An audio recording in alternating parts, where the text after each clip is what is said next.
Durante os tempos dessa luta, os grupos leais moravam em um acantonamento sem muros e mal protegido, a uns poucos quilômetros a leste de Dalmácia.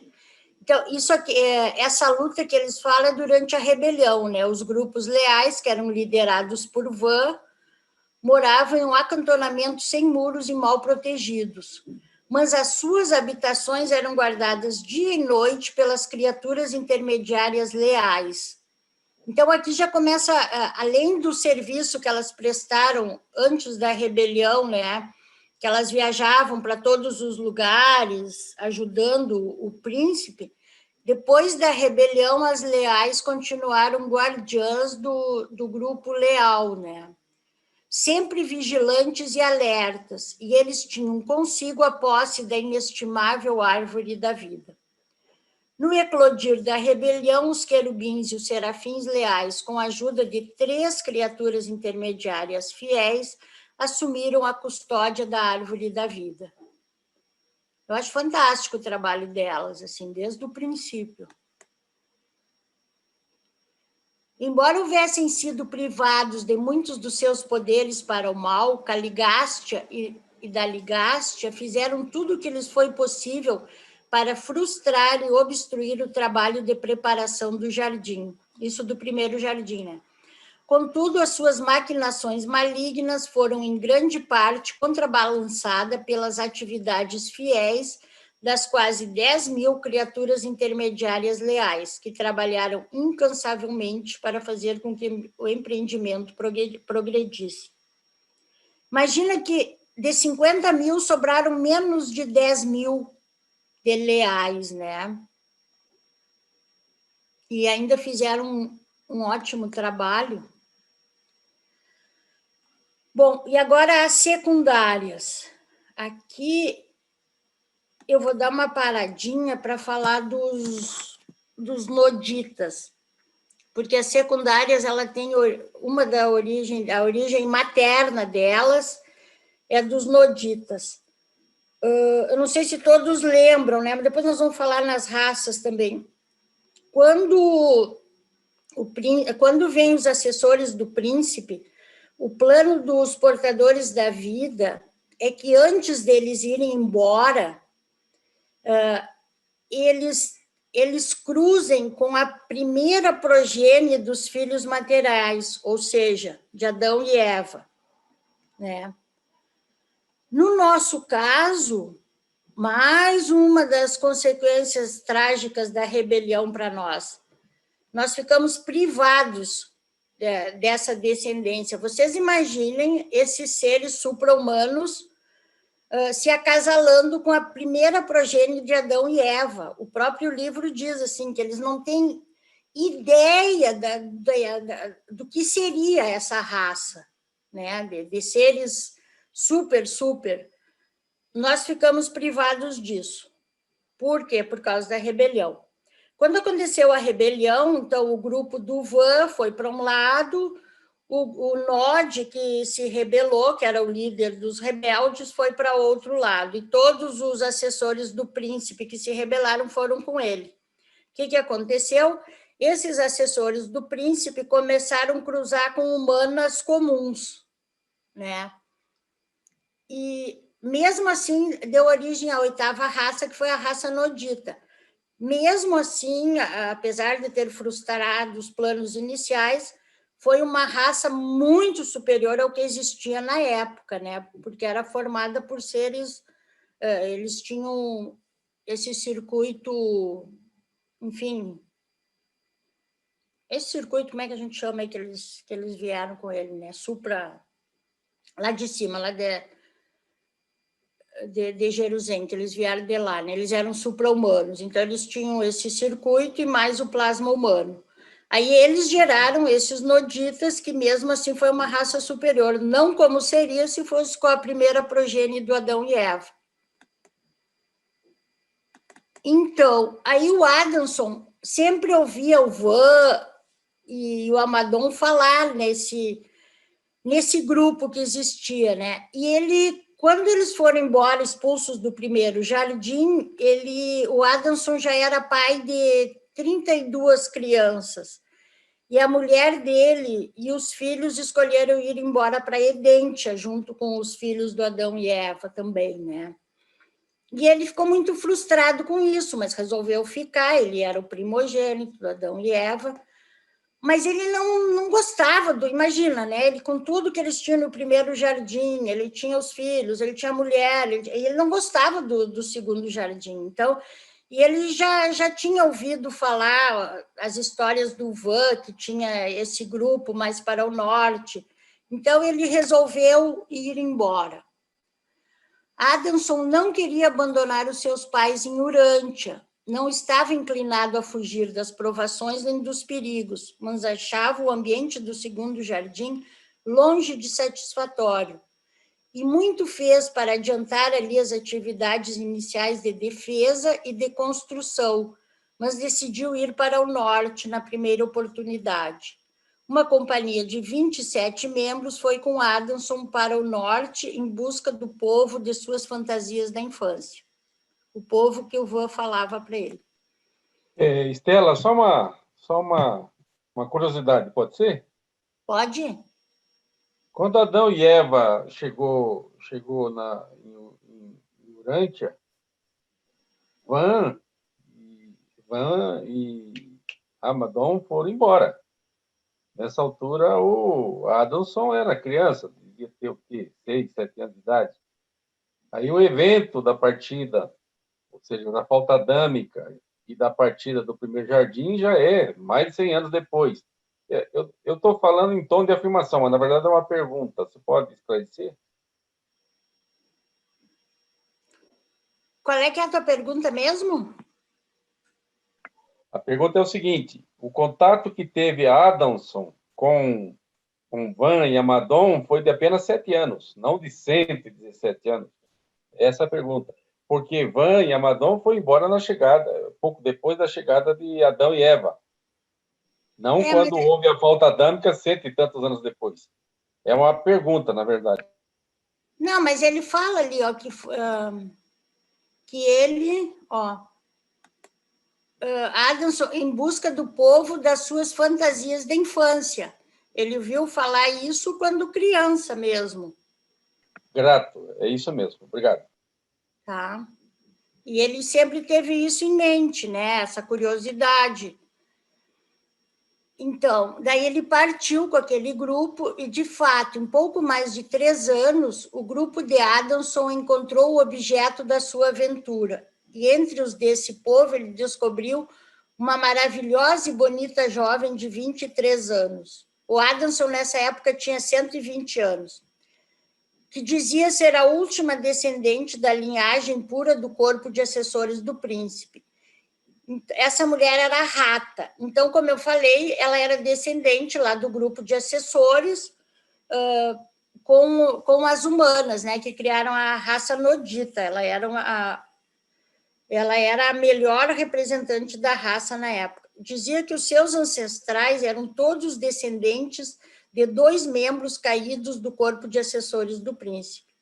Ela era a última da sua raça, não tendo irmãos nem irmãs vivos.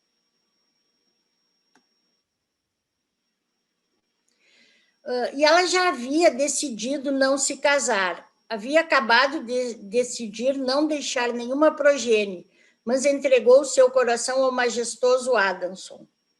Imagina, o Adamson devia ter 2 metros de altura, era o primeiro filho do Adão e Eva, né? Devia ser muito lindo mesmo. E quando ouviu a história do Éden, de como as predições de Van e de Amadon haviam realmente acontecido, e quando ficou sabendo da falta cometida no jardim, ficou possuída por um único pensamento: desposar esse filho e herdeiro de Adão. E rapidamente a mesma ideia tomou conta de Adamson. Em pouco mais de 3 meses eles estavam casados.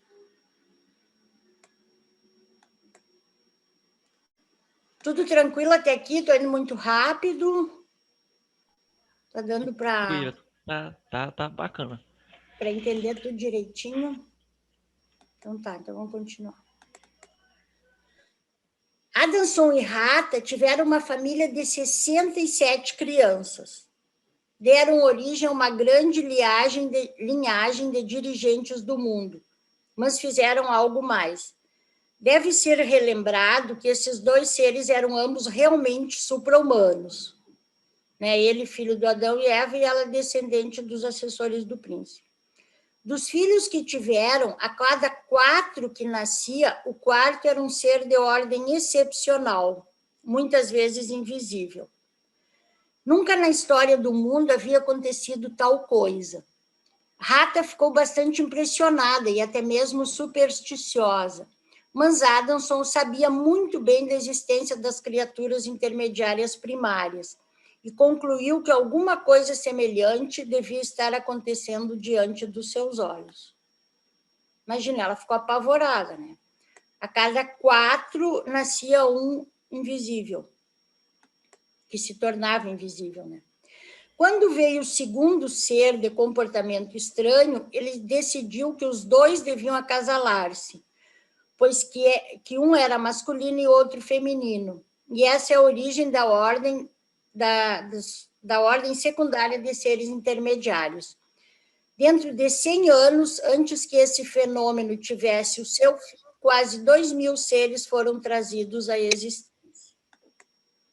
Então, por isso a confusão que fala... Esse termo primário e secundário já foi falado em relação àqueles que serviram ao príncipe planetário, certo? É um assunto antigo. E agora está sendo usado o mesmo termo para primário e secundário, tendo a ver com os descendentes de Adamson.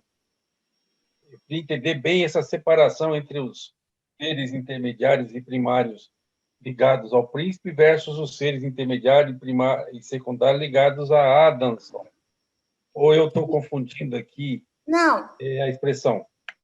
Adamson os secundários. Tanto que, olha aqui no... Confundiu, na verdade, né? Como surgimos? Entendi. Criaturas intermediárias secundárias. Estamos falando das secundárias. Sim, mas os primários são filhos do Adamson e os secundários são netos, pelo que eu entendi. Não, peraí. Os primários é dos Nodita, né? Os Nodita. Os primários são os descendentes lá atrás que a gente viu dos assessores do príncipe. É. Os secundários são netos do Adamson. Assim, ó, o Adamson e a Rata tiveram 67 filhos. Desses 16, ou seja, 8 casais, eles viram que acontecia um fenômeno diferente com eles.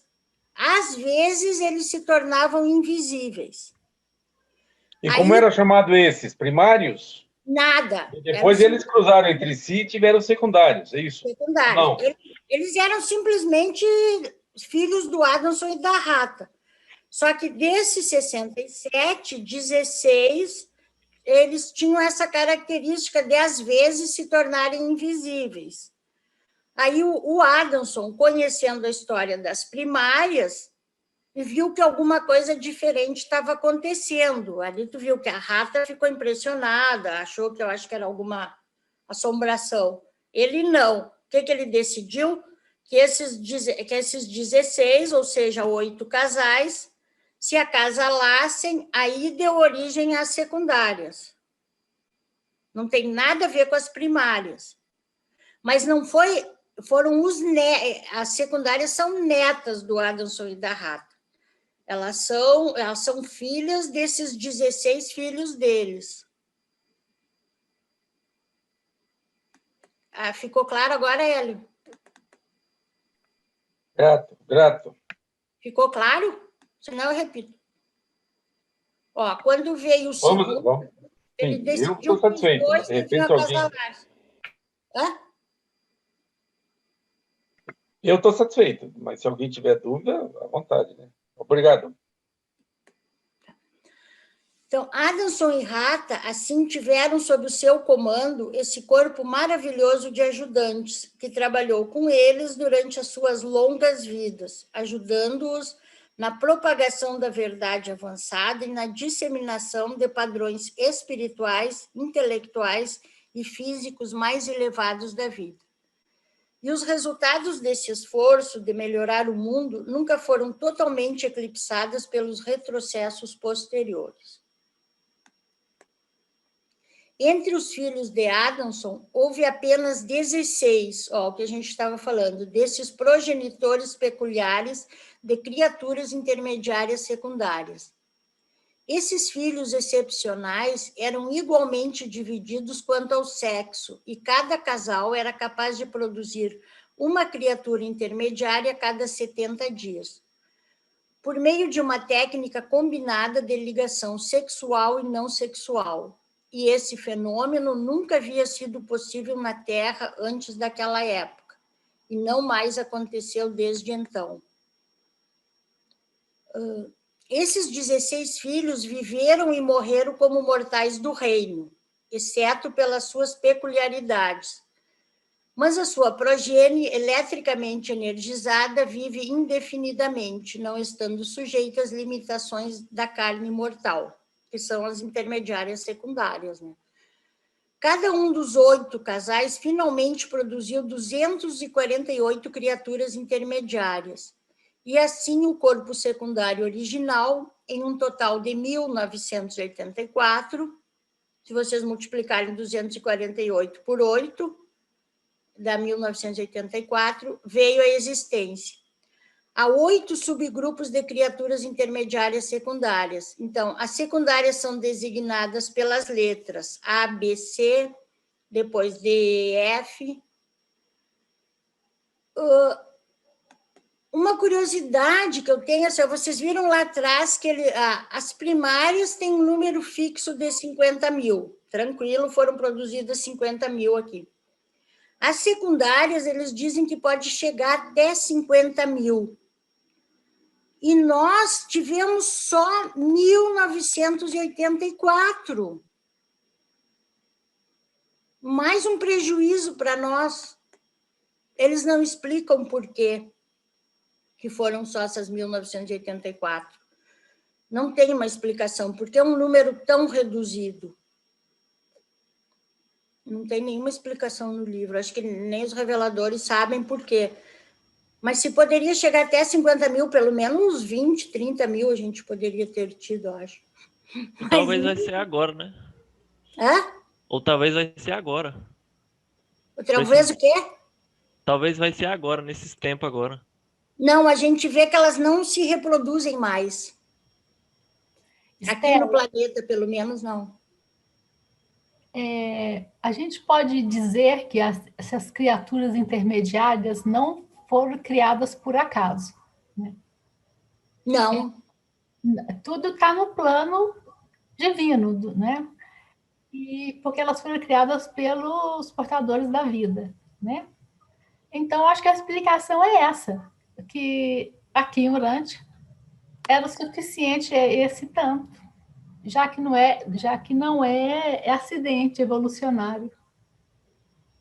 Pode ser, mas eles dizem que elas poderiam chegar até 50 mil, né? Então, um pouquinho para nós.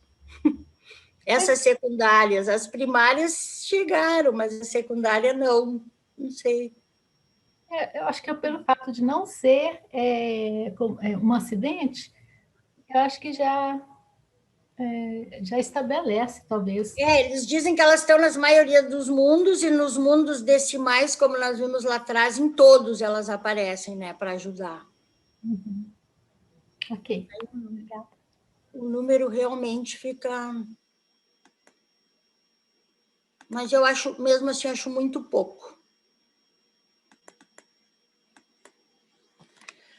Bom, agora nós vamos falar das rebeldes, né? Que nós vimos lá quando aconteceu a rebelião, que a maioria ficou do lado dos rebeldes. A maioria das intermediárias... só um parêntese aqui, né? As secundárias ainda não existiam nessa época, né? A maioria das criaturas intermediárias primárias entrou em pecado na época da rebelião de Lúcifer. Quando foi feito um balanço da devastação da rebelião planetária, entre outras perdas, foi descoberto que das 50 mil originais, 40.119 estavam ligadas à secessão de Caligaste.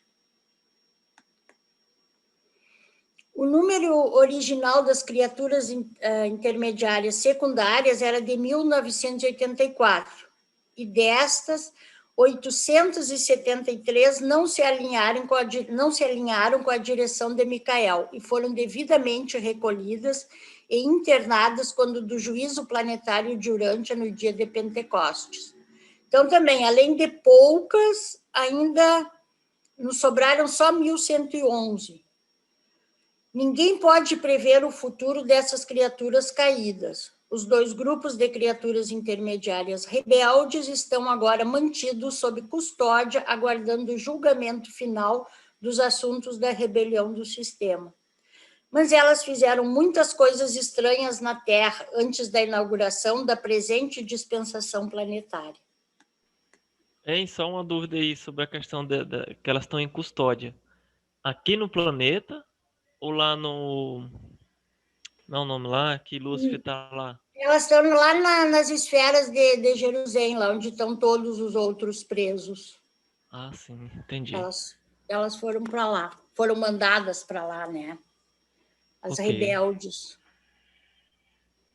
Não estão mais aqui, azucrinando a nossa mente. Melhor, né? Melhor. Estela, essas criaturas intermediárias sabem de tudo de Urântia, que elas chegam desde da época do príncipe e estão aqui até hoje, até luz e vida, né? Sabe? É por isso que eu digo que é um banco de dados. Por isso que eu queria saber onde é que é a localização dela para me ir lá, só para me ver esses dados. Eu também queria. É uma das coisas que eu mais quero delas, de todos os seres que vêm para cá, mas os reveladores não contaram. Era uma das perguntas que eu iria fazer para eles. Aonde que elas ficam? Eu tenho uma ideia que talvez possa ser lá na Serra do Roncador. Se pesquisar aí, tem muita coisa interessante de lá. Onde é que é essa Serra do Roncador? É aqui no Brasil, aqui. Deixa eu ver a localização certinho. Vamos fazer uma excursão lá e vamos ficar que nem a gente fica esperando os OVNIs aparecer. Vamos ver se cruza alguma por nós. Lá tem. Paraíso, não é? Mato Grosso. É aqui do lado de Brasília. Isso. Não é aqui do lado de Brasília, não? No estado de Mato Grosso. Entre o Rio das Mortes e o Rio Araguaia. Esse Rio das Mortes bem aí, ele é muito famoso. Vai lá fazer vigília, Desirê, ver se aparece alguma. Lá tem relatos, lá é de uma caverna, né? Seria uma entrada para o mundo intraterreno, né? Tem relatos lá de avistamentos de seres intraterrenos. Saída de objetos, naves não identificadas, enfim. Eu creio que é lá. Um dos locais, né? Para nós é um mistério, né? Mas elas são tão pouquinhas também no planeta. Depois nós vamos ver as unidas, nós temos pouco mais de 10 mil só, para todo o planeta. Eu acho que elas ficam... Porque depois nós vamos ver que elas não dormem. Eu acho que elas ficam perambulando pelo planeta inteiro o tempo todo. Mas não sei também. Estela.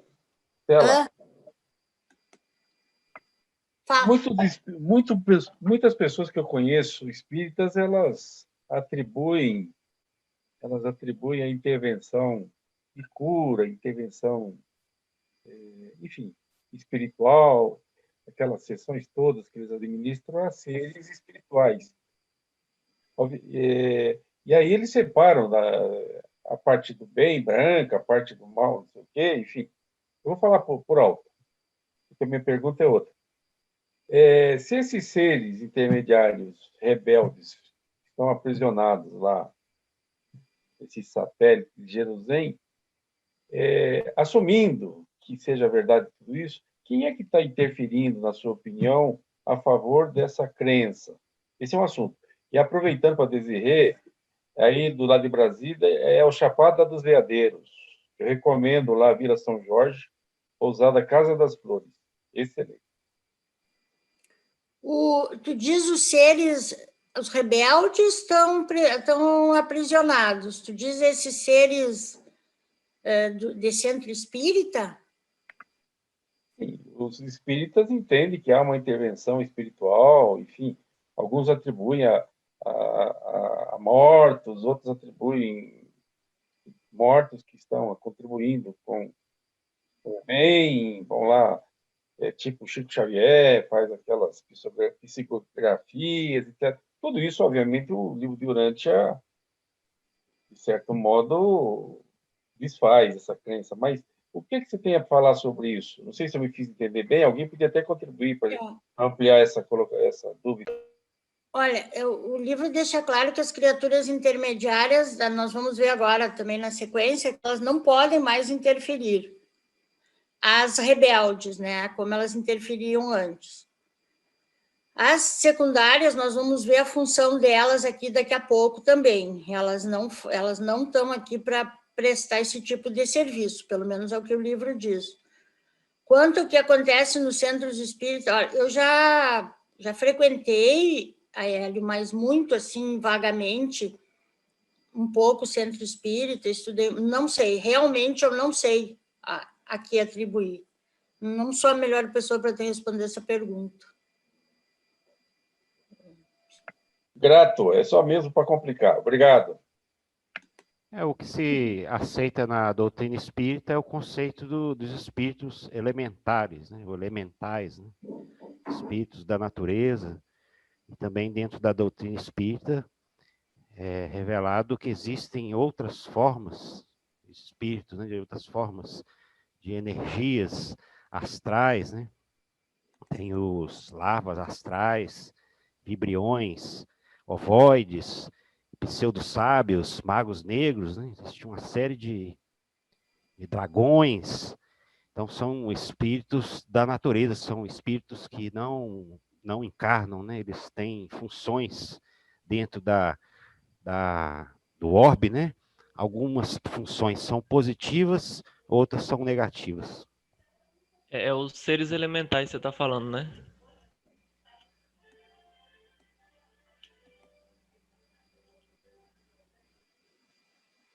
Não sei. Nós vamos chegar nessa parte aí, Dali, também, que agora... Então, essas criaturas intermediárias desleais eram capazes de revelarem a si próprias aos olhos mortais, isso aqui, ó, antes delas serem aprisionadas, né, sob certas circunstâncias. Isso foi especialmente verdadeiro no caso dos parceiros de Beelzebub, líder das criaturas intermediárias secundárias apóstatas. Em nenhum mundo, os espíritos do mal podem possuir a mente de qualquer mortal depois da vida outorgada de um filho do paraíso. Mas antes dos dias de Cristo, Micael e Urântia, antes da vinda universal dos ajustadores do pensamento e da efusão do espírito do mestre sobre a carne, essas criaturas intermediárias rebeldes chegaram de fato a ser capazes de influenciar as mentes de certos mortais inferiores e, de um certo modo, de controlar as suas ações. Isso era realizado de um modo muito semelhante àquele pelo qual as criaturas intermediárias leais funcionam quando elas servem eficientemente como guardiãs de contato das mentes humanas, dos membros do corpo de reserva do destino, que é isso que nós estamos falando, que nós vamos estudar depois, noutra ocasião. Naqueles momentos em que o ajustador está com efeito destacado da personalidade durante uma sessão de contato com inteligências supra-humanas. Então, aqui eles deixam claro que elas realmente interferiam, mas aí eles dizem também que elas já interferiam nas mentes inferiores e que depois de Pentecostes isso não é mais possível. Pelo menos as criaturas intermediárias fazerem isso, né? Se existem outros seres, outras energias fazendo, eu não sei, eu não nego também, pode ser que sim, não sei. Esse assunto mas é meio... as intermediárias não mais. Esse assunto é até um pouco polêmico, né? Um pouco controverso, mas o que eu quero só ressaltar aqui é que toda a minha leitura do livro, eu percebo que os seres intermediários, eles são os anjos, entre aspas, que são citados em todas as experiências que as pessoas costumam ter com anjos, principalmente em questão de uns chamados de milagres ou situações onde tem esses seres intervêm em situações físicas mesmo, em acidentes, em diversas situações de aparições, porque os próprios anjos não podem interferir diretamente no mundo físico como os seres intermediários têm essa ligação. Então, eles são extremamente importantes para nós, esses seres intermediários, na nossa história e na humanidade. E parece que eles têm, sim, uma preocupação com as responsabilidades e com as missões mais importantes dos humanos aqui, ou seja, dos líderes, de pessoas que estão mais envolvidas com o ministério mesmo de implementar o reino e de trazer a verdade, etc. Então, eu percebo dessa forma. A pergunta que eu quero te fazer, Estela, é em relação a essas, um pouco da sua visão sobre isso, essa mistura, até essa questão espiritual mesmo, de possessão. Então, a gente sabe que tem religiões, né, africanas e outras coisas assim. O livro ele não deixa muito claro para a gente essa questão, e também deixa bem claro que não são as criaturas intermediárias, né? E aí fica esse parêntese. Eu não sei se alguém aqui na sala tem uma interpretação sobre isso. O que fica claro é que as intermediárias não podem mais fazer isso, né? Porque as unidas que estão aqui, nós vamos ver depois qual é o trabalho delas. Elas interferem na mente, mas realmente é mais desse grupo dos reservas do destino, elas nos acompanham, eles dizem que depois nós vamos ver ali que elas participam até do nosso dia a dia, assim, elas não podem se tornar visíveis para nós. Agora, quanto a essas possessões, eu realmente não saberia dizer, só sei que elas não são, né? Não sei se são fenômenos da própria mente, porque o livro de Urântia realmente ele não deixa claro isso. Ele não fala. Ele fala que, depois nós vamos ver ali até, que esses fenômenos não são das criaturas intermediárias, isso ele diz. Até choca um pouco ali os termos que eles usam, mas eu acredito que eles estejam falando daqueles fenômenos que elas praticavam lá atrás. Inclusive, Jesus sabia muito bem quando era uma interferência de uma criatura intermediária, às vezes elas até se tornavam visíveis para os humanos, não sei que forma elas tomavam, mas o livro fala que elas se tornavam visíveis às vezes e interferiam nas mentes, mas agora não são mais elas, principalmente assim, para fazer o mal, né? Eu realmente não sei o que acontece com essas possessões, não sei mesmo. Se alguém tem alguma explicação, quiser responder para o Dali, se alguém tem... O Caligastia ainda está aqui, né? Não, Caligastia não é. Caligastia está. Mas ele não tem esse poder. Ele está sem poder aqui, não, né? Mas diz que quem... Tem uma parte lá no livro que fala que quem quiser ser amaldiçoado, né? Ele vai e faz o que bem entender, né? Com a pessoa. Exatamente esse insight que eu tive. Quando você falou que eles não atuam mais, etc., desde Pentecoste, ok. Porém, aquelas pessoas que estão buscando isso, ou se você for lembrar lá, Caligastia se comunicava diretamente com Adão e Eva, né? Ele visitava constantemente eles, até eles viam ele fisicamente. Mas a questão, assim, ele tem um poder de influência, né, no caso, né? A influência, de alguma forma, ele consegue se comunicar, principalmente com aqueles que estão buscando ele, né? Aqueles que estão ali, a gente sabe que nos Estados Unidos tem muita questão dos cultos satânicos, na qual existem vários tipos de pactos e formas de estar entrando em contato com essas forças, né, das trevas. Então, existe, de alguma forma, canais para chegar nessa comunicação, né?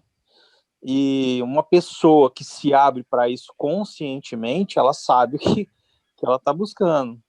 Então, de alguma forma, essas forças adquirem um certo poder quando elas estão dentro da alma de um homem, porque a alma tem poder, né?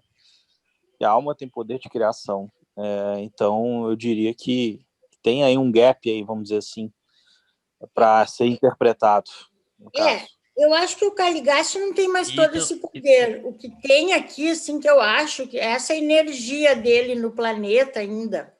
E eu acho que as pessoas que vibram nessa energia, aí que acontece, aí sim, aí podem fazer algum mal, alguma coisa, mas eu acho que independente de Caligasta, a pessoa que é má, a pessoa que é invejosa, a pessoa que não precisa do Caligasta, sabe? Acho que nem precisa dele. A pessoa que vibra numa energia muito baixa, ela vai causar algum mal para ela ou para outras pessoas. Eu nem culparia o Caligasta. Eu acho que é coisa primitiva ainda do ser humano mesmo.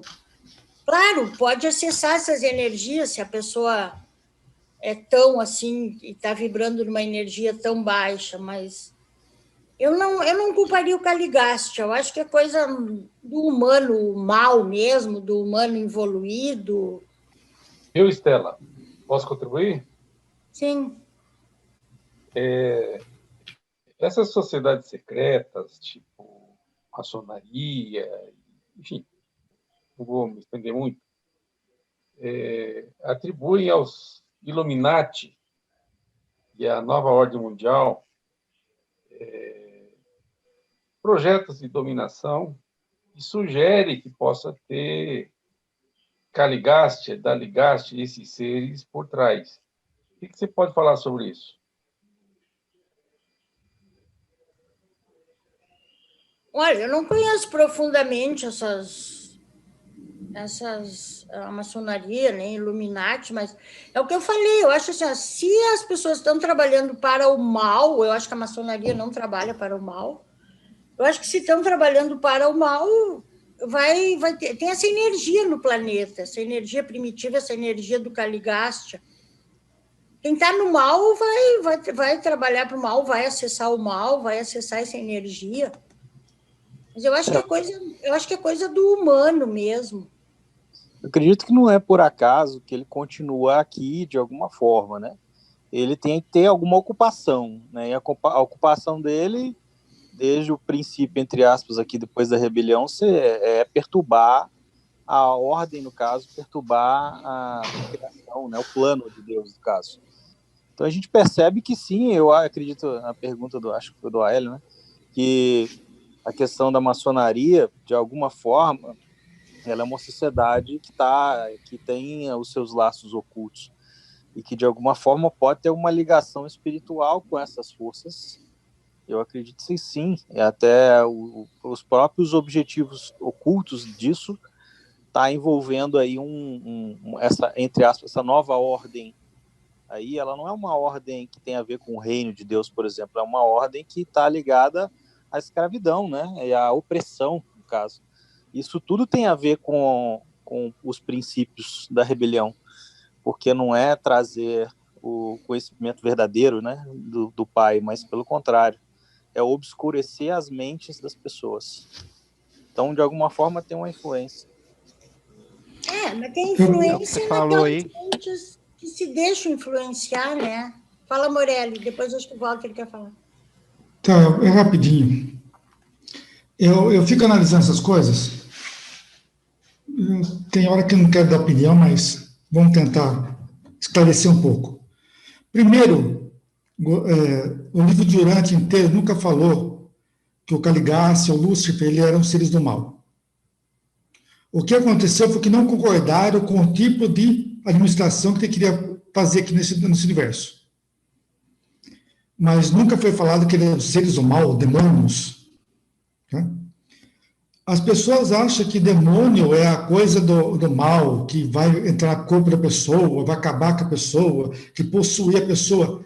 Gozado que demônio, entre aspas, que as pessoas vê por aí, só fica entrando em corpo de gente, sabe, totalmente sem instrução, aquele coitadinho do bairro lá da periferia, que vai na igreja e cai no chão lá, que está demoniado.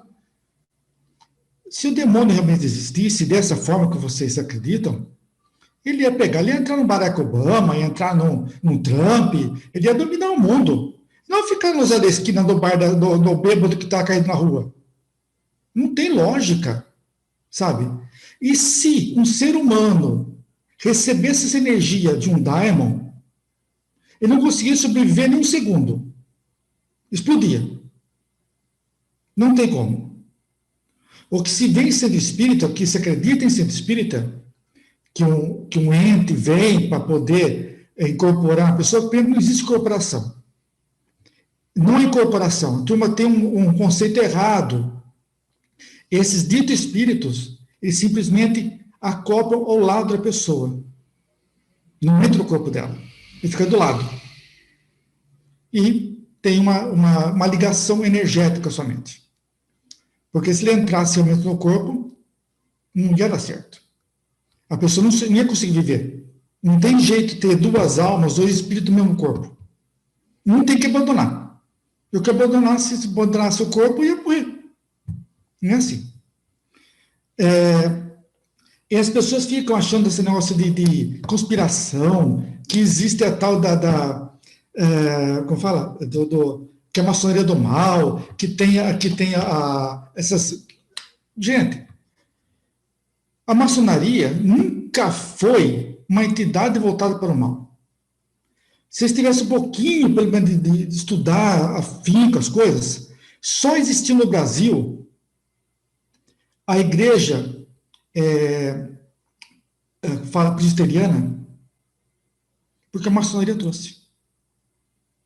Poucos sabem essa história, que antes só tinha igreja católica. E a maçonaria, como era uma entidade de livre pensadores, achava um absurdo no Brasil só ter um lado da moeda sendo ouvido religiosamente. A maçonaria foi a primeira entidade que bancou os primeiros pastores americanos no Brasil para formar a primeira igreja, a primeira universidade presbiteriana no Brasil. Foi a primeira igreja não católica no Brasil, foi a presbiteriana. Durante muitos anos. Somente com Eduardo Carlos Pereira, que houve uma ruptura entre a maçonaria e a igreja evangélica. Porque Eduardo Carlos Pereira achou que isso daí não era correto. E rompeu. Durante anos, a maçonaria se reunia dentro da igreja católica. Nós temos papas que foram maçons, padres que foram maçons. Nunca foi voltado para o mal. Se o Brasil hoje tem uma liberdade, houve a liberdade, houve a proclamação da República, a independência do Brasil, foi graças à maçonaria, que através de Dom Pedro I fez tudo isso daí. Agiu, construiu o Brasil, deu para ele a liberdade. As pessoas acreditam, só um pouquinho de história, que Dom Pedro gritou independência ou morte. Nunca gritou isso aí. Independência ou morte era a loja maçônica que Dom Pedro frequentava, onde ele foi iniciado. Junto com Gonçalves Ledo e José de Bonifácio, que foram os padrinhos dele da maçonaria. Legal, só para... Oi? Não, legal, essa é a ideia que eu tenho da maçonaria também. Não, nunca foi, sabe? As pessoas têm uma visão que a maçonaria veio para poder fazer a ordem mundial, para dominar o mundo. Gente, isso nunca existiu. Nunca houve esse tipo de intenção. E nunca haverá. Eu não estou aqui defendendo causas, não. Eu estou só querendo elucidar que esse negócio que o mal habita no corpo de um ser humano não existe. O próprio Sócrates falou categoricamente: o daimon que habita em mim. Sócrates estava simplesmente referindo a sabedoria, o entendimento que habitava nele. Por que isso? Porque daimon para o grego é aquele que traz a sabedoria, aquele que carrega conhecimento. Mas houve um tal aí de um ser aí, iluminado, que quis criar no mundo o Deus bem e o Deus mal. E fez a separação dentro da igreja que existia o bem e o mal. Então, se a pessoa errava, era porque era influenciada pelo mal. Se ela acertava, porque era influenciada pelo bem, pelo Deus bom ou Deus mal. O homem nunca foi influenciado por deuses, bem ou mal. O homem, se ele tem o livre-arbítrio, ele tem o livre-arbítrio para escolher o caminho dele. Se ele faz errado, ele arca a consequência. Se ele faz o bem, ele arca a consequência. Ele vai colher o fruto dele. Obrigado. Alguém mais quer falar alguma coisa? Senão nós continuamos. Eu gostaria de falar, posso, Estela? Claro. Em primeiro lugar, eu queria parabenizar o Morelli por ter falado o que ele disse, e se ele não tivesse dito, eu teria falado exatamente a mesma coisa. E a gente precisa ter claro aqui que nós estamos estudando um livro que é bastante complexo, né? Ele como a gente já, quem já leu ele bastante, vê que ele é uma revelação, óbvio, e algumas dúvidas, algumas lacunas que a gente não tem respostas sobre ele, como a própria Estela colocou aqui, algumas respostas, algumas dúvidas que ela mesma, eu não sei, o próprio Marcos Dalmolin frequentemente fala eu não sei, e eu acho que nós devemos dizer a mesma coisa, eu não sei. E quando a gente não sabe, a gente tem que pesquisar e tem que trabalhar e tem que estudar. Porque em alguma entrelinha está a resposta. E se muita coisa não foi dita no livro, a gente sabe por quê. Lá na origem, tem uma determinada passagem onde os seres lá que estavam... não sei que nome que nós vamos dar para isso, eles tinham um nome, não? Reveladores? Os reveladores, exatamente. Eles chegavam assim, façam perguntas inteligentes. Provavelmente essa pergunta e dessas lacunas que nós temos no livro não foram feitas. Ou pelo menos muitas delas não foram feitas, né?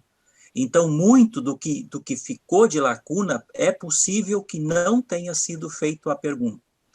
E quando eles próprios reconheciam que mesmo que uma pergunta fosse feita, às vezes eles diziam, isso eu não posso falar. Ou isso eu não posso revelar porque não me foi autorizado. De maneira que eu quero dizer assim, só para encerrar, o que a gente tem aqui, a gente tem que ter um cuidado muito grande com relação a isso, com essas dúvidas, né? Porque essas respostas provavelmente estejam em alguma outra literatura, porque a gente sabe que os próprios reveladores diziam que boa parte do que é reproduzido já está em todas as religiões. Uma parte boa, uma parte em cada uma delas. Cada religião não deve ser, de maneira alguma, demonizada, vamos chamar assim, nós estamos usando essa expressão aqui, porque todas elas têm alguma mensagem em algum momento para a nossa vida. Em algum momento nós bebemos dessa fonte. E se por acaso nós não bebemos de alguma dessas fontes, como foi citado aqui, por exemplo, maçonaria, ou foi citado em Illuminatis, primeiro estudem para saber o que significou algum dia no passado o Illuminati, o que foram os templários. Estudem sobre isso, para depois começarmos a falar. Eu vejo que aqui tem alguns defensores que são, com certeza, seguidores ou estudiosos do Espiritismo, né? Em que parte o Espiritismo é bom para o nosso estudo aqui? E ele com certeza tem, porque o Espiritismo teve um momento importante na época em que ele foi revelado. Obviamente que nós temos que ver o tempo em que isso aconteceu. né? Ele também teve uma importância dentro do catolicismo, assim como o Morelli falou, da importância que as igrejas presbiterianas, ou até mesmo outras igrejas protestantes que vieram para o Brasil com o auxílio ou não da maçonaria. Então, a gente tem que estudar, a gente tem que tomar cuidado quando começa a falar que maçonaria pratica rituais, não sei o quê. É óbvio que sim, a gente sabe que a maçonaria ela é operativa, ela pratica rituais, assim como a igreja e as religiões também praticam, e tem os seus círculos internos e externos. A gente deve ter cuidado com relação a isso. Então, seria essa a minha contribuição. Obrigado. Obrigada, Marcos. Estela, só um segundinho, eu concordo ipsis literi com o Morelli, com o Marcos. A gente afirmar qualquer coisa, primeiro tem que saber, primeiro estudar bem, porque o que se diz pode ser seguido por muitas outras pessoas. Estará entrando um caminho escuro, de dúvidas. Então, é preciso, antes de afirmar qualquer coisa, uma suspeita, tudo bem, ou uma pergunta, para a gente, talvez, entender, porque nem todo mundo sabe tudo, né? Mas eu concordo plenamente no que o meu irmão Morelli falou, eu não sei se o Marcos também poderia concordar com tudo isso, né, Marcos? Então, eu digo que precisamos ter muito cuidado com isso, viu? O que o Marcos falou, o Morelli falou, concordo, ipsis litteris com eles. Vamos tomar um pouquinho de cuidado quando a gente afirmar alguma coisa. Desculpe, obrigado. Lembrando. Eu vou só lembrando aqui também um pouquinho. Só lembrando aqui o Marcos. Eu tenho, acho que, mais 2 slides aqui que fala dessa parte da interferência delas. Depois a gente, acho que esclarece um pouco, a gente volta neste assunto. Vou só terminar essa parte aqui. Aí o Walter é o próximo a falar. Mesmo antes de Pentecostes, nenhum espírito rebelde podia dominar uma mente humana normal. Uma mente humana normal. Então, nunca, é isso que a gente está falando. Uma mente humana normal, ela não sofre interferência. Mas, desde aquele dia, mesmo as mentes fracas de mortais inferiores estão livres de tais possibilidades.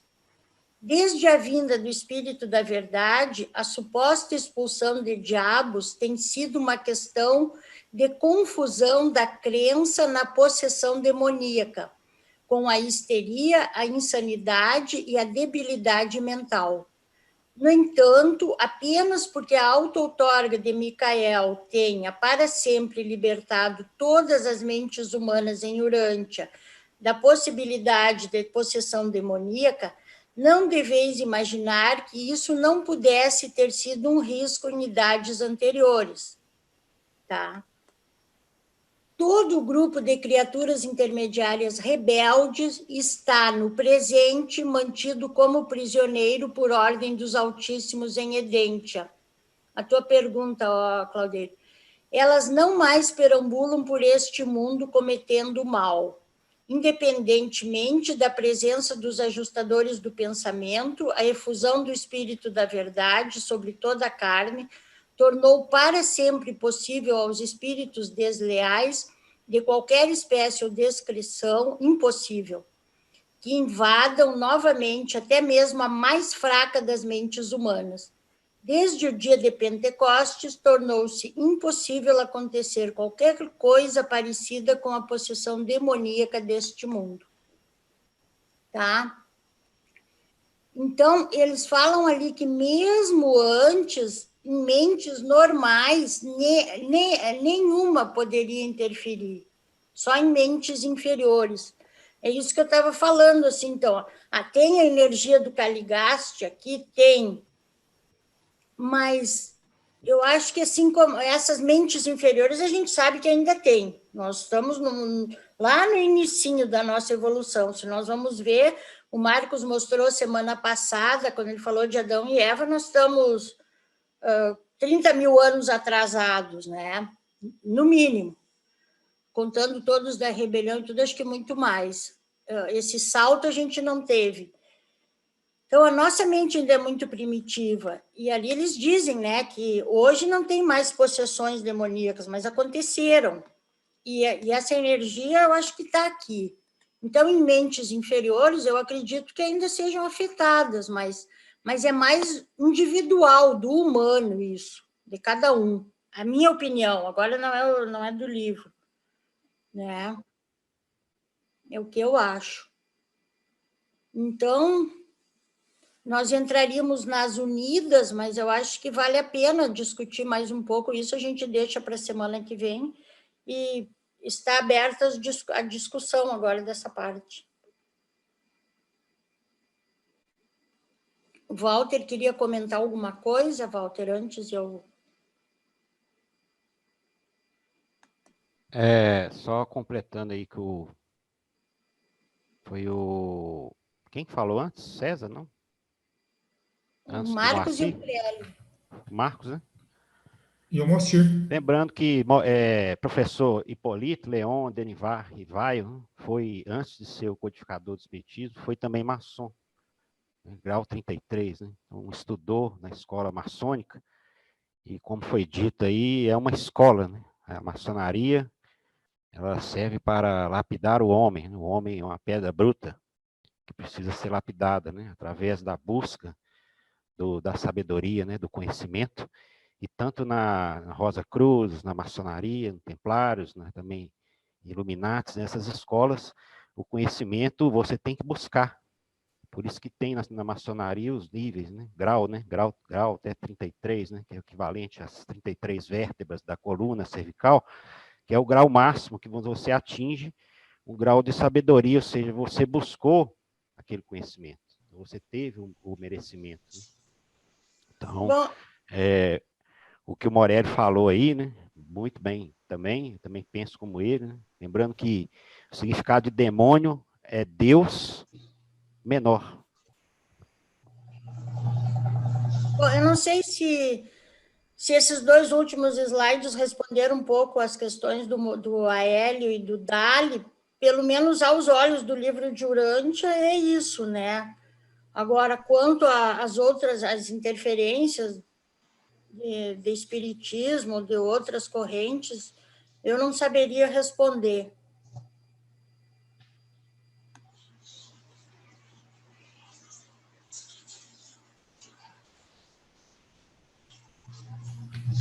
Mais alguém? A Andréia queria falar, eu acho, depois do Morelli.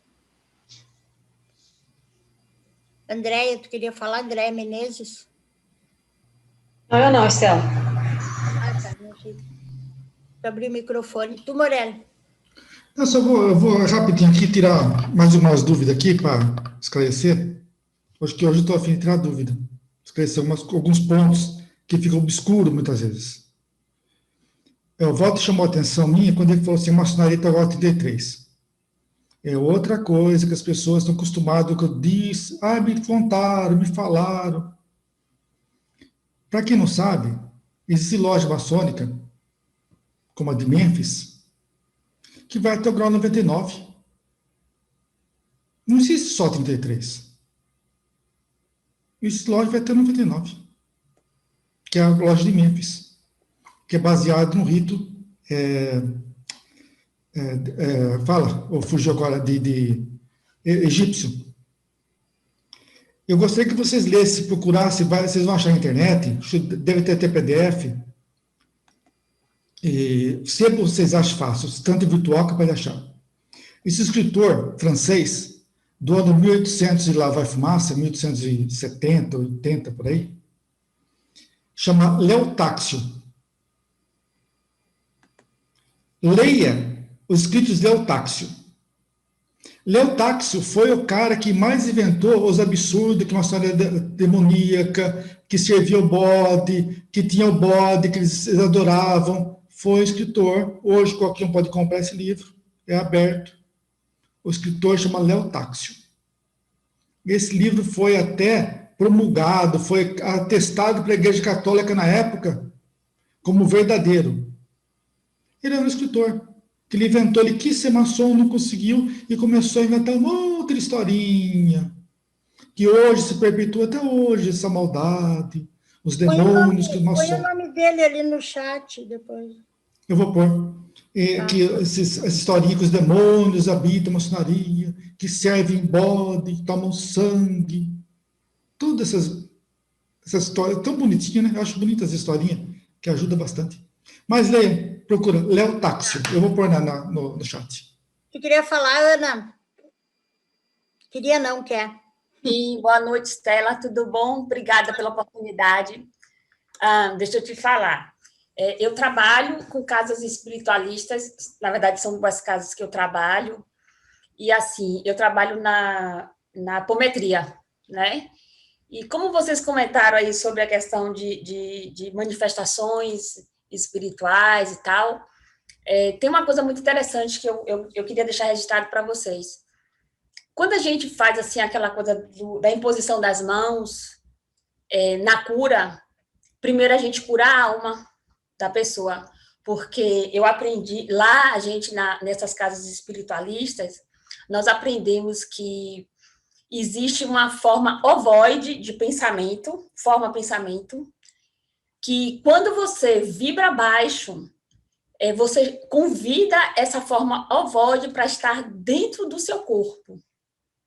Somente depois que você se conscientiza que esses sentimentos não vão te levar a lugar nenhum e que você procura buscar em Deus esse perdão, primeiro seu, para depois do próximo.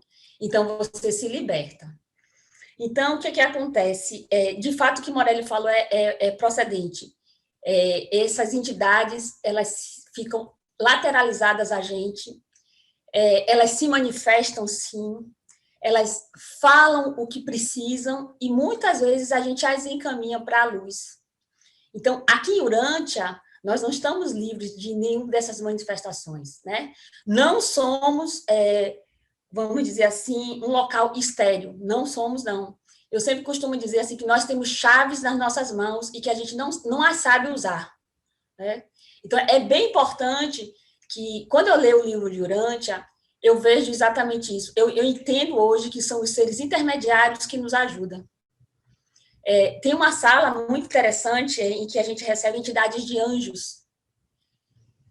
E, acredite, a cura é, assim, 90%.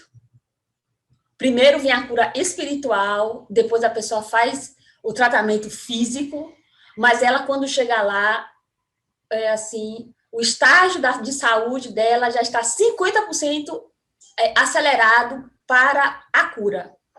E todos retornam para essas salas falando a mesma coisa. Muito obrigado. Então, a gente não está aqui sozinho, né? Você pensar assim que, eu vou orar. Não, nós temos, sim, esses mecanismos para que a gente haja ao nosso favor, né?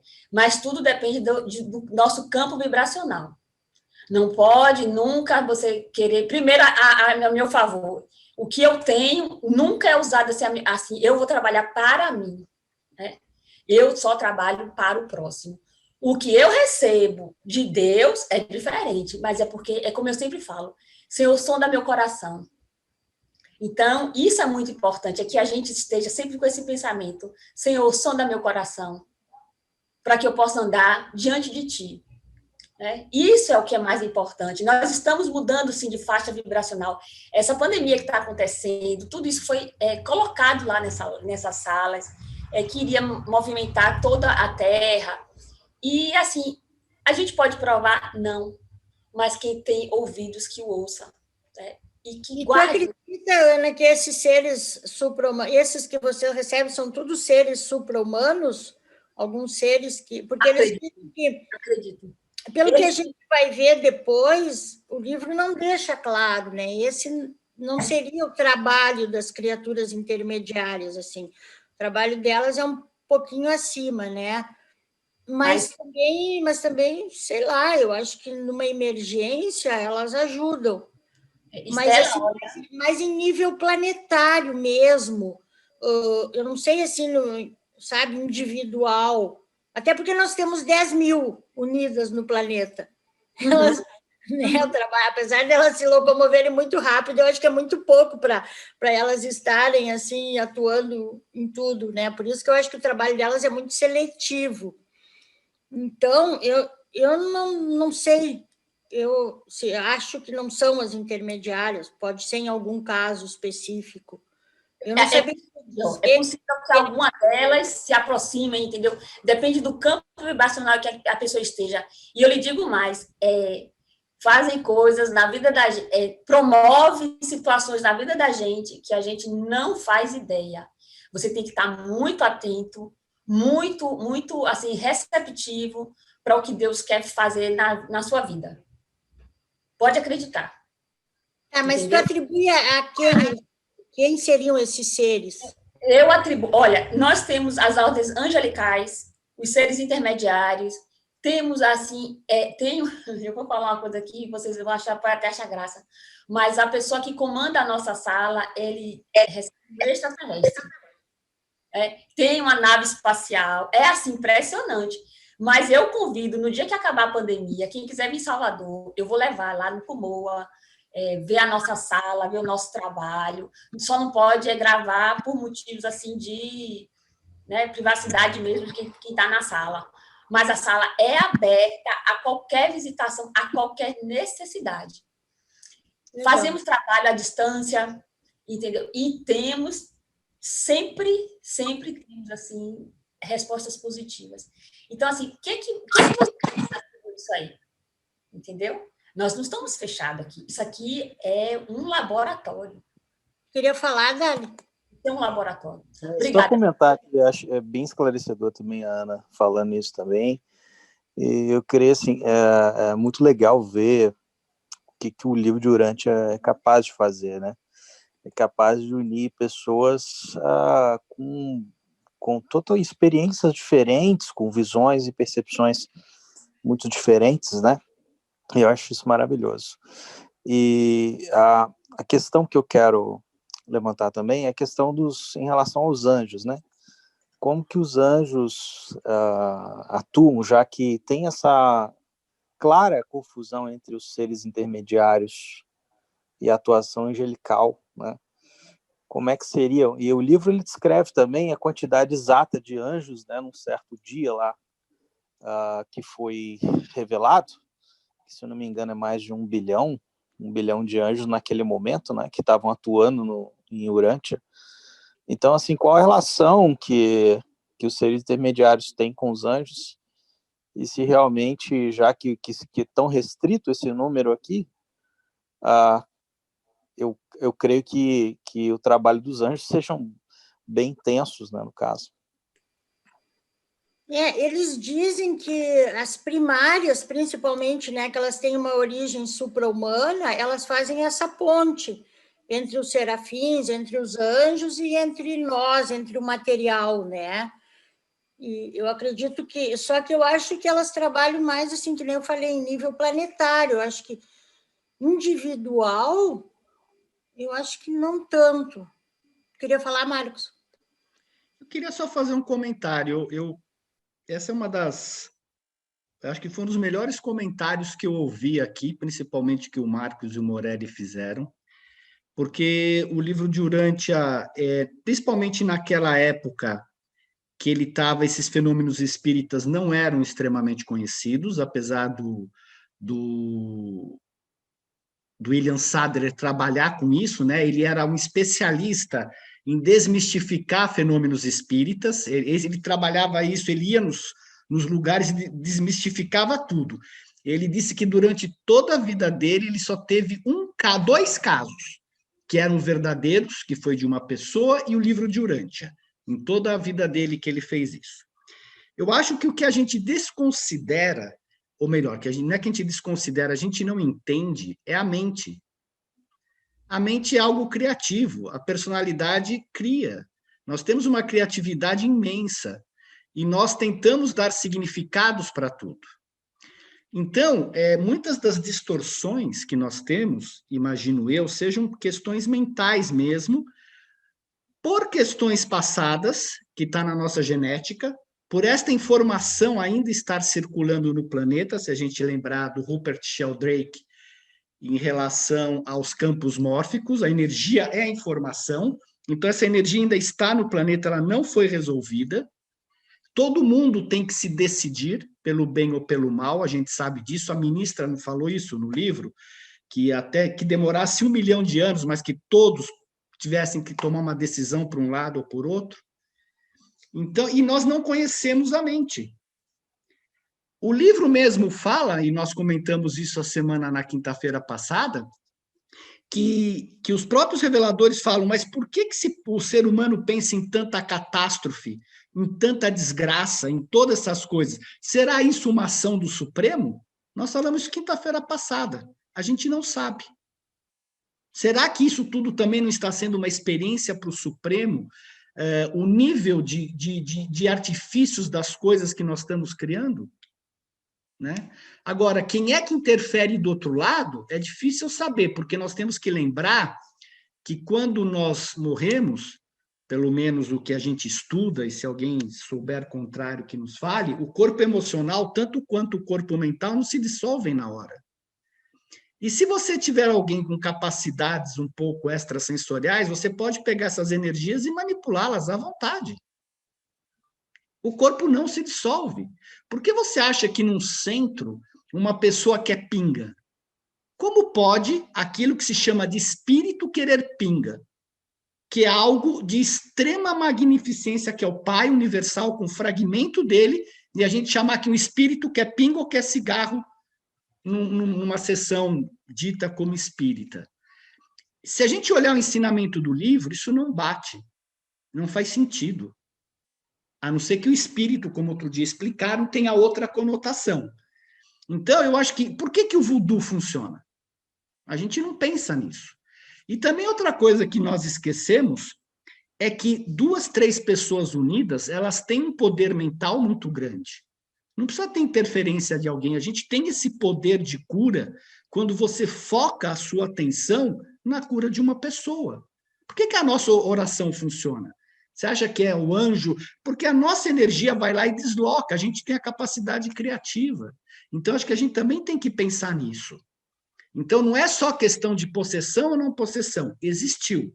Não pode mais entrar. Mas, ao que me concerne, ela existe como informação ainda no nosso planeta. No meu ponto de vista, eu posso estar completamente enganado, né? Porque a energia não se desfaz. A gente não superou essa fase do mal ainda. Olha a situação que a gente olha o planeta. Que a vibração do planeta está baixando, ela está baixando barbaramente. Por quê? Mas tem que ter um contrabalanço. Também o bem deve estar subindo de outra forma. Vai ter uma colheita mais cedo ou mais tarde, imagino eu aqui. Também não posso afirmar que seja verdade. Mas eu acho que a gente entra no campo do achismo, e eu gostei muito do que o Marcos falou, o Moacir e o Morelli, porque falta estudo. Então, a gente tem um negócio chamado revelação, a gente pega a revelação e acha que é a verdade última e sai vendendo essa revelação para todo mundo. E a forma que a gente vende a revelação para todo mundo é atirando parágrafos. O parágrafo documento 5, texto 2, parágrafo 3 diz isso. Ponto, é a verdade. Você vivenciou essa verdade? Você realmente leu, pensou, vivenciou e ensinou para aprender mais ainda? É isso que falta na gente, essa maturidade de aprofundar, porque a nossa mente quer dar significado e respostas a tudo, e a gente fica ad eterno tentando achar, não, porque é o ET, porque é o cara da Lua, é o cara de Marte. Quem falou que não é tudo nossa criação? Né? Então, acho que a gente tem que realmente estudar, nós temos que realmente aprofundar e nos debates vir com conteúdos mais sólidos para evitar esses fake news que nós temos aqui. Eu também já falei muita besteira, eu reconheço, e hoje eu estou muito mais cuidadoso, porque eu falo, cara, não é porque me falaram que é verdade, eu preciso pesquisar. Né? Então, essa é a função que eu acho desse grupo, que não é simplesmente ter o mesmo procedimento dos que tinham os religiosos passados, como o próprio Hélio falou lá no grupo, que a igreja falava que ele era incapacitado, que era a igreja que tinha que ajudar o Hélio a estudar, porque o padre quer ter o domínio. Então, o nosso estudo é que vai nos libertar. E eu acho que é esse o ponto, sabe? A gente perceber que nós temos essa capacidade. E a hora que você se conecta com o ajustador, não tem o que te segure, porque é energia divina fluindo através de você. Nós estamos brincando do lado exterior só. Nós estamos discutindo a matéria. Nós estamos esquecendo de ver, quando o ajustador efetivamente atua, que milagres podem acontecer. Mas aí é o ajustador. E aí você também não fica sabendo, porque quem está conectado não fica falando, eu estou conectado, o ajustador está mandando fazer isso. Então, era isso que eu queria dar para vocês pensarem também. E obrigado. Olha, foi a melhor intervenção que eu já vi, porque vocês lembraram coisas importantes, cara, sobre que a verdade está em todas as religiões, e acho que é isso que a gente tem que buscar. Obrigado. Ô Marcos, você me fez agora um insight, até gostaria de discutir isso com você, não que você pode ser até que estou viajando maionese. Quando você falou que tem que escolher o bem ou o mal, que lado você vai ficar, eu não acredito que um ser supremo criaria o bem ou o mal. Eu interpretei da seguinte maneira agora, um insight, porque a rebelião não acabou. A rebelião simplesmente foi abafada. Terminou. Ela foi abafada, desligaram nós, ela existe, de alguma forma ela existe. Só está abafada. Será que nós estamos para escolher entre o lado rebelde e o lado não rebelde? Esse seria o bem ou o mal? A sua pergunta é maravilhosa, porque a questão só é essa mesmo. Se você parar para pensar, vamos analisar quantos pensamentos de rebeldia nós temos durante o dia. A gente escolheu? O Morelli, então, é sempre... A gente Meu já é rebelde de nascença. Meu já é rebelde de nascença. Então, a gente escolheu? Ainda não. Cara, eu sempre fui o maior rebelde. Eu estou passando por situações que está me fazendo ver a coisa de uma outra forma. Não é rebelde em situação a ser a favor da rebelião, que o pai não existe, porque eu acredito que o pai exista, né? A rebelião é negar a presença de Deus. Essa é a grande rebelião. Essa é negar, porque se a hora que você tira a presença do pai, você tira todo o significado do universo. Então, nós não temos razão para estar vivo aqui. Não existe razão, cara. Eu vou morrer, acabou. Esse é o ponto. Então, eu acreditar no pai, eu acredito, mas que nós temos as nossas rebeldias internas, e não é questão de fazer ou não a vontade do pai. São as rebeldias que a gente tem contra a própria vida, de duvidar, de não querer, de não aceitar, da energia, às vezes, está lá do teu lado e você nega, não se abre. Então, eu penso que a nossa grande experiência, porque é o espírito que tem um corpo, não somos nós que temos um espírito, a experiência do espírito através de nós. E a mente racional nunca vai resolver os problemas do mundo. Se não tivermos essa iluminação do espírito de como atuar aqui, nós vamos ficar do jeito que está o mundo hoje, daqui para pior. Então, eu concordo com você, cara, eu concordo com você, Morelli. O teu ponto que você colocou, parabéns. A gente desfoca do mal, vamos escolher entre a rebelião e Deus. É isso. Gostei do que você falou. Me fez sentido também, obrigado, porque aprendi mais uma. Ô, Marcos. Muito legal. Marcos. Fala, Marcos. Isso que você falou aí, que a rebelião não acabou e trouxe a rebelião até o nosso tempo presente aqui, nós vimos agora os seres intermediários secundários, por que foram apartados aqueles 800 e pouco lá? Isso foi agora porque eles não aceitaram o Micael. Será que nós... Né? Exato. Isso aconteceu muitos anos depois. Verdade. Né? Então, a rebelião Por que nós agora não poderemos estar nos rebelando? Eu concordo assim totalmente contigo. Você está falando uma coisa fantástica. O Morelli levantou muito bem, porque a questão toda é exatamente essa, é a gente vencer esta rebeldia interna. É exatamente essa, não é bem e o mal. A gente estava desfocado, eu entendi também agora esse ponto melhor. Mas é realmente você tomar o lado do pai, por assim dizer, que teoricamente seria o lado do bem. Porque o mal é potencial, o mal você materializa, ele não existe. O bem é real, pelo menos é o que o livro nos ensina. Se o mal fosse real, a gente não estava nem conversando aqui dessa forma. Marcos, isso aí, bem e mal, também poderia ser uma dualidade, né? Como é que existe é uma dualidade? Valor, é uma dualidade. Então, tem o lado mal, o lado bom. É que o mal, o livro que eu me lembro que o livro comenta é quando você está afastado das energias do paraíso. Então, todo o trabalho é você descer neste fundo do poço e resgatar tudo isso para a energia de seguir a vontade do Pai. É tão simples quanto isso e é tão difícil quanto isso, porque o nosso lado animal ele está sendo extremamente estimulado pelo mundo, pelo marketing e tudo mais. Como é que você se vira para o lado espiritual? Como é que você traz a consciência espiritual para a consciência humana? Esse é o ponto, é a consciência humana espiritual, consciência humana espiritualizada. É isso que nós precisamos, não é abandonar a consciência humana, mas sim trazer a consciência espiritual para o humano. O que fez Jesus?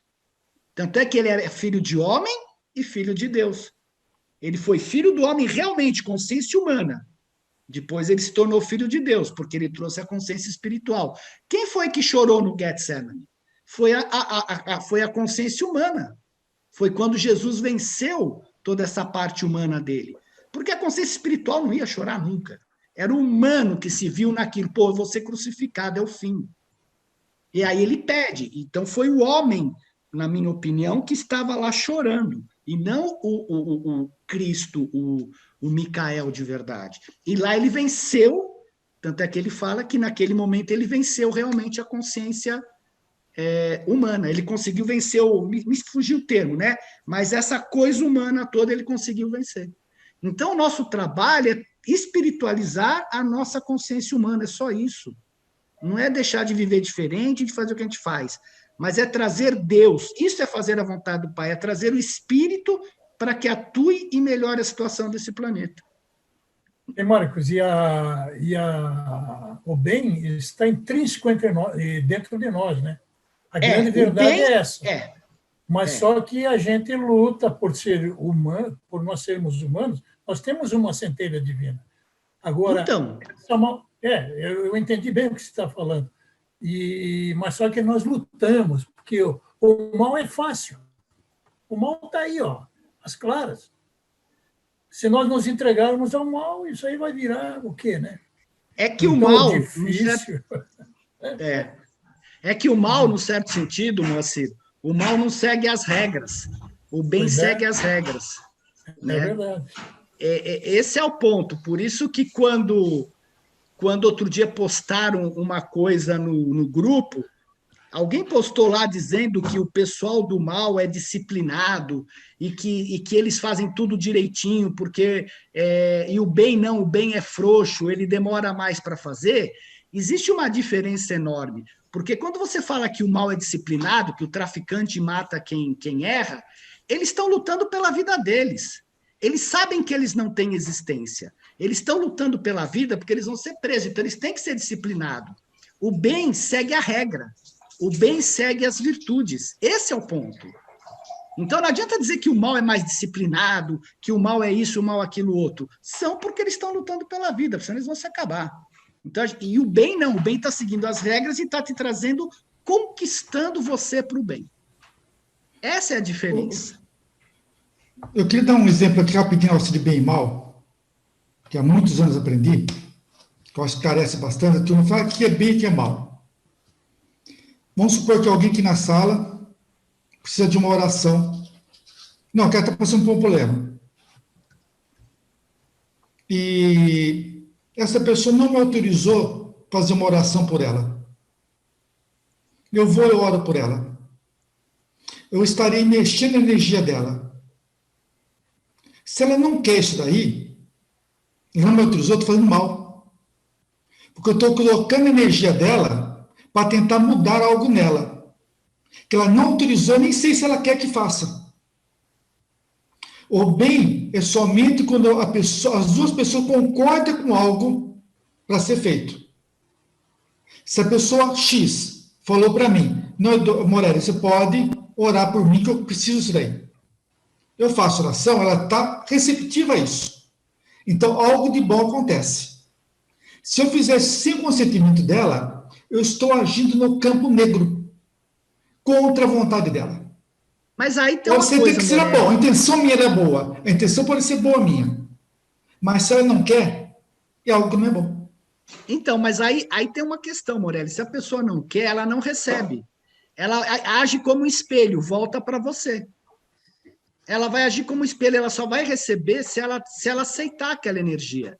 Se ela não... Olha, vamos pensar uma coisa. Provavelmente não falte amor do Pai por todo o planeta. Quantas pessoas conseguem receber o amor do Pai no planeta? Por que a gente fala que falta amor se o amor está aqui disponível? Porque a gente está fechado a esse amor. Esse é o ponto. Então, você não recebe se você está fechado. Mas Marcos, o que Morelli falou é o seguinte, é porque você está interferindo no campo vibracional dessa pessoa que não lhe autorizou. É diferente. Verdade. Amor é uma coisa. Amor você desperta, desenvolve, você doa. Mas quando você parte para mexer no campo vibracional, outra coisa. Não discuto, Ana, está certa. Está certa. Você conseguir e puxar para você. Aí é que tem que ter a educação espiritualista, entendeu? Você tem que ter essa compreensão de que você vai até determinado ponto. Você não pode meter sua mãe com boca. A gente fala assim, não vai meter a mão com boca. Porque se a pessoa autorizou, ela está exatamente... Não é questão de amor. Amor é outra coisa. Amor você doa a qualquer um. Mas quando você parte para trabalhar especificamente num determinado ponto, tem que ter o consentimento. Né? A única pessoa que você pode interferir é quando é seu filho. Porque você tem uma ligação espiritual com ele... que vai além e que o pai lhe autoriza. Né? Você tem essa ligação, principalmente as mães. Aí já não vou mais... Então, essas coisas têm que estar muito bem assim, esclarecidas nas nossas mentes. Né? Amar é uma coisa. Amar, a gente diz que ama todo mundo e ama mesmo. A gente tem que dizer isso o tempo todo. Porque a gente vai dizer aonde? No pé do caixão, como eu digo, você está fazendo o quê aqui? Chorando por quê? Você teve o tempo de dizer para as pessoas, eu te amo. Eu te perdoo, seja lá o que for. É bom, gente, isso cura, isso liberta, isso cura, isso... Enfim, a gente está... Sabe uma coisa curiosa que você está falando, Ana?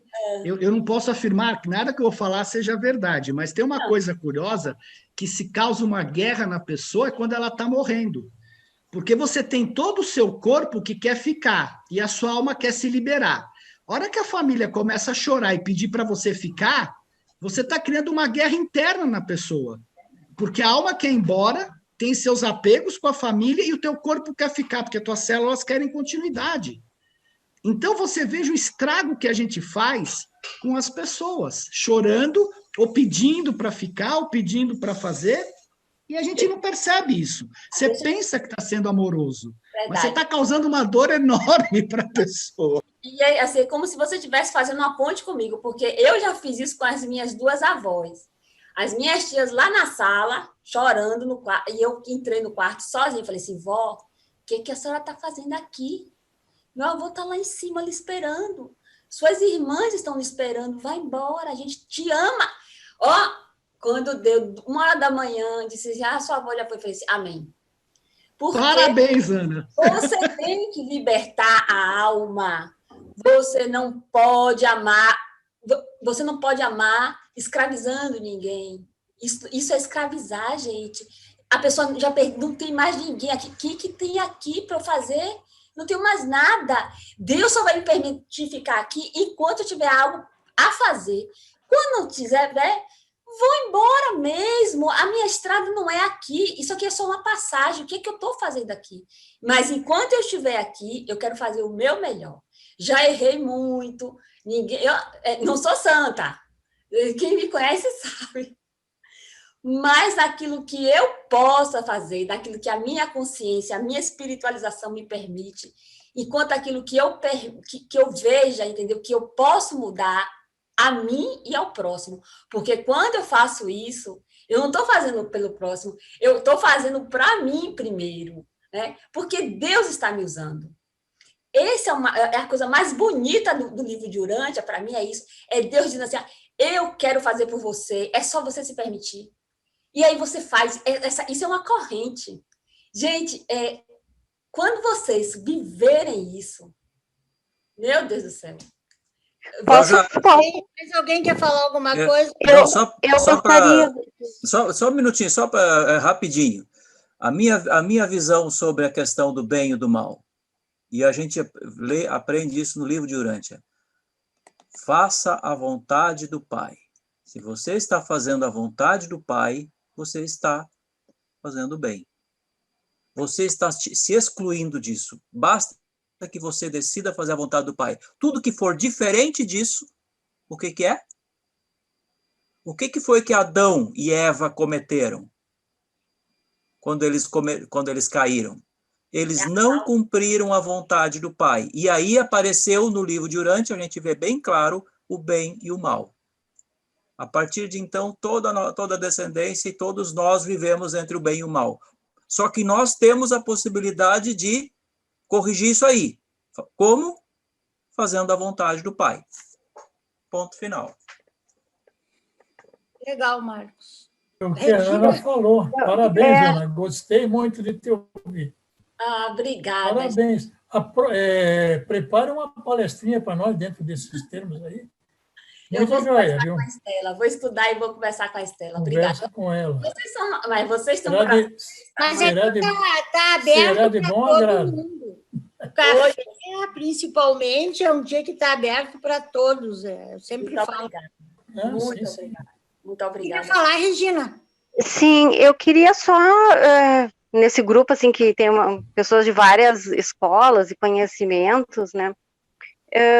Umas reflexões minhas que algum tempo atrás eu fazia em relação também à questão do bem e do não bem, né? E eu entrei nos conhecimentos em busca do caça ao ego, né? Como aquele entidade não viva e viva dentro da gente, que então era... E aí, bom, a passar a perseguir esse lado mais escuro, esse lado sombra da gente, né? E um dia eu apliquei em mim mesmo uma técnica de terapia e eu fui conversar com essa parte minha, né? E aí eu percebi que era algo bastante feio, que agia muito sobre mim, e eu acolhi aquela parte, né? Acolhi, eu sou mãe, e fiz como se fosse porque eu fiz como se eu estivesse realmente acolhendo um erro de um filho, com muito amor, e eu acolhi essa parte. E quando eu acolhi essa parte, ela se mostrou tão frágil, tão indefesa, que a partir daí várias vezes eu fui fazendo técnica até clarear, né? Sou terapeuta também, então eu fui clareando. E aí me surgiu uma questão que até hoje eu ainda reflexiono sobre isso, converso, e ninguém nunca se interessou muito em aprofundar. Mas eu tenho, para mim, como uma hipótese, né, que que o ego da gente, na verdade, é uma expressão da nossa essência ferida. Porque todos nós temos dentro da gente muitas feridas da infância, feridas que a gente nem lembra, e que a gente foi só deixando para lá, dizendo, não, é isso me ajudou a crescer, não, é isso tinha que ser assim. As pessoas fizeram o melhor que puderam, e tudo é verdade, né? Mas só que aquela parte machucada, ela age, e ela age sem que a gente tenha consciência sobre ela.